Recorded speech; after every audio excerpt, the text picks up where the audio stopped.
শবে বরাত, শবে বরাত, শবে বরাত, আজি শবে বরাত। পুণ্য দিয়ে পাপ মুছিতে, পুণ্য দিয়ে পাপ মুছিতে, তুলো হে বান্দা দুহার। শবে বরাত, শবে বরাত, আজি শবে বরাত, শবে বরাত, শবে বরাত, শবে বরাত, আজি শবে বরাত। লাইলাতুল মুবারাকা, কোরআনের বাণী, সুবহানাল্লাহ। লাইলাতুন নিসফি মিন শাবান, হাদিসের বাণী। রাতি জেগে তুমি পড়ো সালাত, রাতি জেগে তুমি পড়ো সালাত, দিনেতে করু জাত। শবে বরাত, শবে বরাত, শবে বরাত, আজি শবে বরাত, জুড়ে শবে বরাত, শবে বরাত, আজি শবে। সামনের একই বছরের তাকদীর হবে এই রাতে বাজেট, সুবহানাল্লাহ।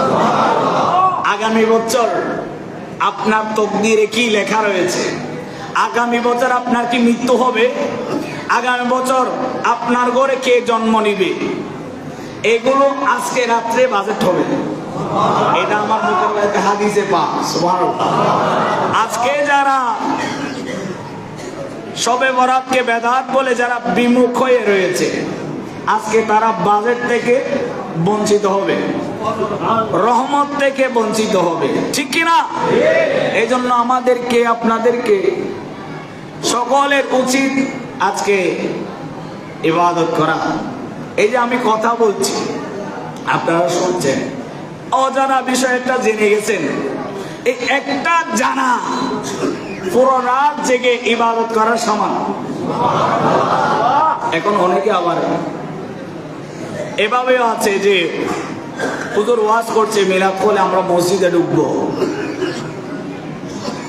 একটু মোনাজাত করে চলে আসবো, মনে হয় এটা ইবাদত নয়। এই আলোচনার মজলিসে বসলে এটাও ইবাদত। ফেরেশতারা বেষ্টনী করে রাখে কোন বান্দা কি ইবাদত করছে, সুবহানাল্লাহ।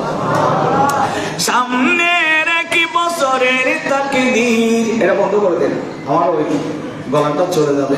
একটু ঘামলে ও গলাটা ঠিক থাকবে। আমার একটু ঠান্ডা লেগে গেছে, অসুস্থ, তারপর আল্লাহর রহমত এই কথা বলছি, আলহামদুলিল্লাহ বলেন।